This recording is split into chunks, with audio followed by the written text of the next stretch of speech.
నా పేరు డాక్టర్ చిరుమామిళ్ళ మురళీ మనోహర్. ప్రపంచవ్యాప్తంగా ఉన్న మిమ్మల్ని అందరినీ ఇలాగ ఈ ఛానల్ ద్వారా కలుసుకున్నందుకు చాలా హ్యాపీగా ఉంది. ఎందుకంటే మీరు ఈ ప్రోగ్రామ్స్లో బాగా ఇన్వాల్వ్ అవుతున్నారు. అంటే మీ రెస్పాన్స్ని తెలియజేస్తున్నారు, స్పందిస్తున్నారు, మీ అభిప్రాయాన్ని పోస్ట్ చేస్తున్నారు, మీకు కలిగే అనుమానాన్ని అడుగుతున్నారు. ఇదంతా ఒక ఎత్తు అయితే ఈ వీడియోల్ని మీ సర్కిల్స్తో షేర్ చేసుకుంటున్నారు. అంటే మీరు చాలా బాగా ఇన్వాల్వ్ అవుతున్నారు. ఈ ఇన్వాల్వ్మెంట్ వల్ల నా బాధ్యత మరింత పెరిగింది. ఇక ఫుడ్ ఫార్మసీ అనే ఒక చక్కని కార్యక్రమాల పరంపరని మనం రూపొందించుకుంటున్నాం. ఈ వీటిలలో మనం రోజువారీగా వాడుకునే ఆహార పదార్థాల్లో దాగున్న ఔషధ రహస్యాలు తెలుసుకుంటున్నాం. ఈ కార్యక్రమంలో మనం తెలుసుకోబోయేది ఎంతో ఆసక్తికరమైంది. మెంతులు, అలాగే మెంతి కూర, వీటిలో దాగున్న ఔషధ రహస్యాలు, వీటిని తెలుసుకుందాం. ఎందుకంటే మెంతులు లేదా మెంతి కూర అంటే వంటకాలలో వాడుతూ ఉంటారు. అలాగే మెంతుల్ని కాస్త అక్కడక్కడ వాడుతూ ఉంటారు. ఇంతవరకే చాలామందికి తెలుసు. అలాగే మెంతి కూరతో పప్పు వండుకుంటూ ఉంటారు, చాలా రుచిగా ఉంటుంది. కాస్త కొంతమంది దీన్ని చాలా ఇష్టంగా తింటారు. ఇక పచ్చళ్ళ తయారీలో, తాలింపులలో రుచి సువాసన కోసం మెంతులు వాడుతూ ఉంటారు. ఇలాగా కేవలం మెంతులంటే ఏదో ఆహార పదార్థం అని అనుకుంటూ ఉంటారు చాలామంది. కానీ ఆరోగ్యరీత్యా కూడా దీనికి అనేక ఔషధ తత్వాలు ఉన్నాయి. ఆరోగ్యాన్ని పరిరక్షిస్తుంది, రకరకాల రుగ్మతలను తగ్గిస్తుంది, అన్నిటికీ మించి సౌందర్య సాధనంగా ఇది బాగా ఉపయోగపడుతుంది. ఇంతటి ఈ మెంతుల గురించి, దీని గుణగణాల గురించి, ఉపయోగాల గురించి తెలుసుకుందాం. దీన్ని బొటానికల్గా ట్రైగోనెల్లా ఫెనంగ్రేకం అనేటువంటి పేరుతో పిలుస్తారు. ఫెనుగ్రీక్ అనేటువంటి ఒక ఇంగ్లీష్ పదంతో ఈ మెంతుల్ని పిలుస్తారు. ఇక్కడ మనకి అంతగా దక్షిణ భారతదేశంలో దీని గురించి తెలియదు, కానీ ఉత్తర భారతదేశంలో మెంతి ఆకుల్ని ఎండబెట్టుకొని నిల్వ చేసుకొని సంవత్సరం అంతా ఎండిన కరివేపాకుని మనం ఎలా వాడుకుంటామో అలా చాలామంది వాడుకుంటూ ఉంటారు. సరే, ఇదంతా దీని గురించిన ప్రాథమిక సమాచారం. అయితే ఔషధం కింద మెంతుల్ని ఎలా వాడాలి ఇది తెలుసుకుందాం. చుండ్రు మీ సమస్య అయితే, కేశాలు ఊడిపోతూ ఉంటే ఈ మెంతులు అద్భుతంగా పనిచేస్తాయి. ముఖ్యంగా మెంతి ఆకుల్ని మెత్తగా నూరండి, పేస్ట్ లాగా అవుతుంది కదా, తలకి పట్టించండి. దీంతో చుండ్రు తగ్గుతుంది, కేశాలు రాలటం కూడా తగ్గుతుంది. చుండ్రు వల్లనే కేశాలు రాలుతూ ఉంటే ఆ కేశాలు ఓడటం కూడా తగ్గుతుంది. ఇక తల్లిపాలు తగ్గటం ఈ మధ్యకాలంలో చాలా పెద్ద సమస్య కింద మారిపోతూ ఉంది. పాపం తల్లులకి బిడ్డకి పాలు ఇవ్వాలని అనిపిస్తుంది, కానీ పాలు ఉంటేగా. పాలు ఉండటం వల్లనే తల్లి బిడ్డల మధ్య అనుబంధం, ఆప్యాయత పెరుగుతాయి. పైగా పాలు ఇస్తూ ఉంటేనే తల్లి లావు అవ్వకుండా ఉంటుంది. పాలు ఇస్తున్నంతకాలం పీరియడ్స్ స్టార్ట్ కావు, అంటే నెక్స్ట్ ప్రెగ్నెన్సీని డిలే చేయొచ్చు. ఇన్ని ఉపయోగాలు తల్లిపాలు ఇవ్వటం వల్ల ఉన్నాయి. మరి తల్లిపాలు అసలు రాందే ఏం చేయాలి అంటే ఇక్కడ ఒక ఉపాయం ఉంది. మెంతి ఆకుల్ని మెత్తగా నూరి రొమ్ముల మీద పట్టిస్తూ ఉండాలి. దీంతో ఆ పాల గ్రంథులు స్టిమ్యులేట్ అయ్యి పాలని ఉత్పత్తి చేస్తాయి. అలాగే మెంతుల్ని యథోచితంగా ఆహారంలో తీసుకోవాలి. అంటే మెంతి అట్లు వేసుకునేటప్పుడు ఆ అట్ల పిండికి మెంతి పొడి కలపచ్చు, ఇడ్లీలకు కలపచ్చు. ఇలా ఏదో ఒక రూపంలో మెంతుల్ని తీసుకుంటూ ఉండాలి. ఇలాగే మరొక ఆసక్తికరమైన ఉపయోగం మెంతులకు ఉంది. మెంతులు మొటిమల వల్ల అయ్యే మచ్చల్ని తగ్గిస్తాయి. ముఖ్యంగా మెంతి ఆకుల్ని తులసి ఆకుల్ని కలిపి నూరండి. సింపుల్ కాంబినేషన్, మెంతి ఆకులు తులసి ఆకులు, ఈ రెండింటిని కలిపి నూరి పేస్ట్లా చేసి ముఖానికి పట్టిస్తూ ఉండండి. దీంతో ముఖం పైన గుల్లలు, మొటిమలు, అలాగే నల్ల మచ్చలు ఇవన్నీ తగ్గుతాయి. మెయిన్గా ఆ ముడతలు తగ్గుతాయి. డబల్ చిన్ను, కంటి పక్కన ఇలా క్రౌ మార్క్స్, లాఫ్ లైన్స్ ఇలాంటివన్నీ తగ్గుతాయి. స్కిన్ చాలా స్మూత్గా, కాంతివంతంగా, చాలా ఫ్లవర్ ఫ్రెష్గా తయారవుతుంది.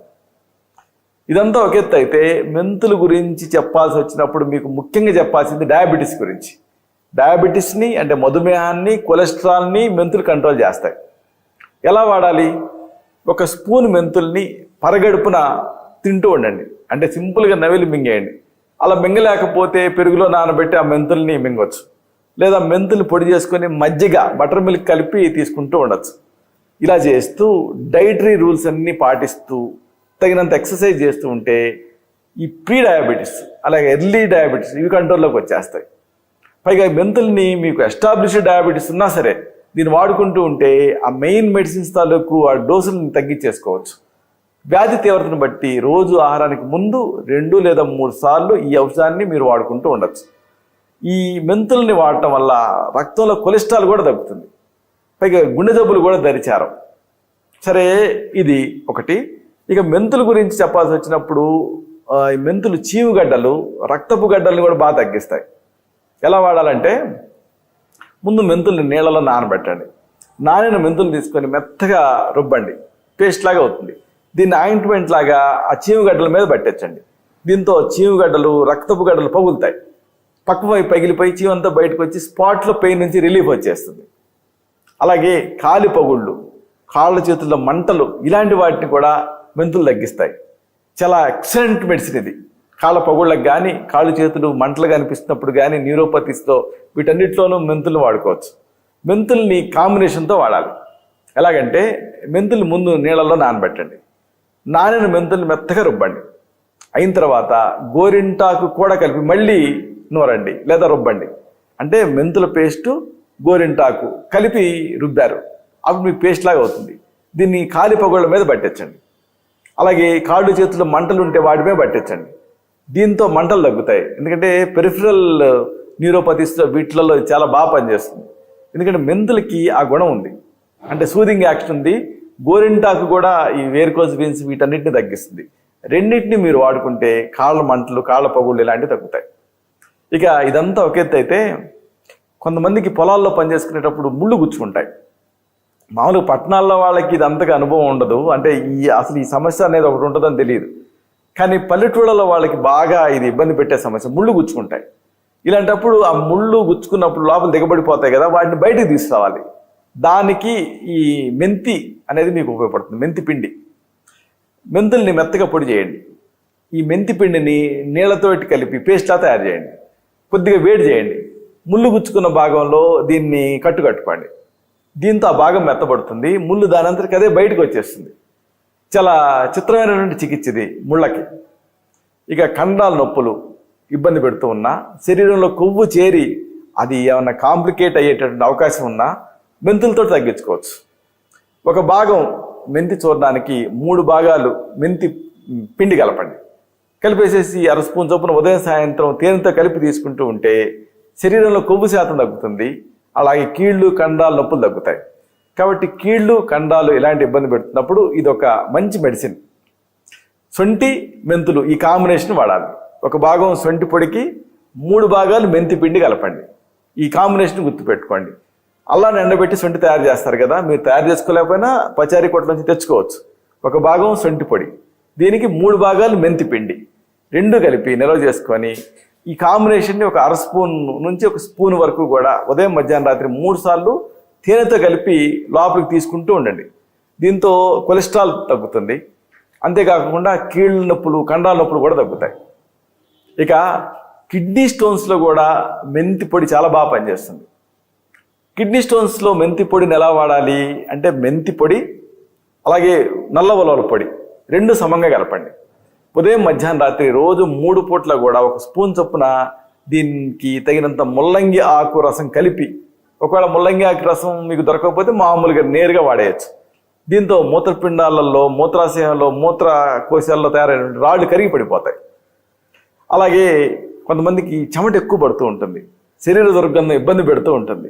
ఇలాంటప్పుడు కూడా ఈ మెంతులు ఉపయోగపడతాయి. మెంతులతో ఒక పొడి తయారు చేసుకోవాలి మీరు. మెంతులు, అలాగే నల్ల ఉలవలు, గంధ కచ్చూరాలు, కరక్కాయ పొడులు సమంగా కలపండి. ఈ 4 కాంబినేషన్ గుర్తుపెట్టుకోండి. మెంతులు, అలాగే నల్ల ఉలవలు, గంధ కచ్చూరాలు, కరక్కాయ పొడి సమంగా కలిపి దీన్ని పొడిగా తయారు చేసుకొని ఒంటికి పట్టించుకోండి. బాగా రుద్దుకోండి, తర్వాత స్నానం చేయండి. దీంతో ఎక్సెసివ్ స్వెట్టింగ్ సమస్య తగ్గుతుంది, శరీర దుర్గంధం సమస్య తగ్గుతుంది. అలాగే ఒకవేళ మీ జుట్టు రాలిపోతూ ఉంటే కుప్పలు కుప్పలుగా, ఆ చుండ్రు ఇలాంటి ఇబ్బంది పెడుతూ ఉంటే అప్పుడు కూడా ఈ మెంతులు ఉపయోగపడతాయి. మెంతులు, మినువులు, అలాగే ఉసిరి పెచ్చులు వీటిని పొడి రూపంలో తీసుకోవాలి. అంటే మెంతులు పొడి చేసుకోండి, మినువులు పొడి చేసుకోండి, ఉసిరి పెచ్చులు కూడా పొడి చేసుకోండి, కలిపేయండి. దీన్ని ఒక కప్పులో తీసుకొని ఆ పొడి మునిగేంత వరకు నిమ్మరసం పెట్టండి. బాగా నానబెట్టి కలిపి ఆ పేస్ట్ని తలకి పట్టించండి. ఆ తర్వాత కుంకుడు, సీకాయ ఇలాంటి వాటితో తల స్నానం చేసేయండి. దీంతో కుదుళ్ళు గట్టి పడతాయి, కేశాలు రావటం అనే సమస్య తగ్గుతుంది. కేశాలు చాలా మృదువుగా, షైనీగా, సిల్కీగా పెరుగుతాయి. ఇక మరొకటి, మహిళల్లో కొంతమందికి స్కాంటీ మెన్సెస్ ఇబ్బంది పెడుతూ ఉంటుంది, ఋతుస్రావం తగ్గిపోతుంది. అంటే మెన్స్ట్రల్ బ్లీడింగ్ బాగుంటే ఆరోగ్యంగా ఉంటారు, తక్కువ ఉన్నప్పుడు లోపల బరువుగా, అనీజీగా ఉంటుంది. ఇలాంటప్పుడు ఈ స్కాంటీ పీరియడ్స్లో తిరిగి మెన్స్ట్రువల్ ఫ్లోని ఇంప్రూవ్ చేయడానికి మెంతులు ఉపయోగపడతాయి. ఎలా అంటే వాము, మెంతులు, నల్ల నువ్వులు సమంగా కలిపి ఉంచుకోండి. పొడుల్ని వాము పొడి, మెంతుల పొడి, నువ్వుల పొడి సమంగా కలిపి ఉంచుకొని ఈ కాంబినేషన్ని, ఈ మిశ్రమాన్ని పూటకి 2 స్పూన్ల వంతున దీన్ని నీళ్ళకి వేసి మరిగించి, అంటే 2 గ్లాసులు నీళ్ళకి వేసి మరిగించి పావు వంతు మిగలాలి కషాయం. చల్లార్చి వడగొట్టుకొని దీన్ని ఉదయం సాయంత్రం లోపలికి తాగుతూ ఉంటే మెన్సెస్ ఫ్రీగా నడుస్తుంది. ఇక కొంతమందికి మెంతులు తీసుకోవడం వల్ల ఇబ్బందిగా ఉంటుంది. అప్పుడు విరుగుడు కూడా మీరు తెలుసుకోవాలి. మెంతులను ఎక్కువ తీసుకుంటే అజీర్ణం, వాంతులు, వికారాలు లాంటివి ఉండొచ్చు కొంతమందికి, పిత్త ప్రకృతి వాళ్ళకి. అలాంటప్పుడు విరుగుడుగా అల్లం, దానిమ్మ పళ్ళు ఇలాంటివి వాడితే సరిపోతుంది. అయితే ఇక్కడ ఒక విషయం, మెంతులకి హార్మోనల్ యాక్షన్ ఉంటుంది, అంటే గర్భస్రావాన్ని కలిగించే అవకాశం ఉంటుంది. కాబట్టి మెంతుల్ని గర్భధారణతో ఉన్నప్పుడు మాత్రం వాడకుండా ఉంటే మంచిది. ఇలాగ మెంతులతో అనేక రకాల సమస్యలను చక్కదిద్దుకోవచ్చు. అయితే ఇప్పుడు మనం చెప్పుకున్నవన్నీ ప్రథమ చికిత్సలు, గృహ చికిత్సలు. ఒక్కొక్కసారి ఈ సమస్యలు ఈ గృహ చికిత్సల స్థాయిని మించి ఇబ్బంది పెడుతూ ఉంటాయి. అలాంటప్పుడు మిమ్మల్ని వ్యక్తిగతంగా పరీక్ష చేయాలి. అంటే మీ నాడి చూడాలి, మీ తత్వాన్ని పరీక్ష చేయాలి. మీకు మాత్రమే ప్రత్యేకమైన ఆయుర్వేద ఔషధాలు ఉంటాయి, వీటిని తగిన అనుపాన సాపానాలతో ప్రిస్క్రైబ్ చేయాల్సి ఉంటుంది. అప్పుడు ఈ సమస్యని పూర్తిగా తగ్గించుకోవచ్చు.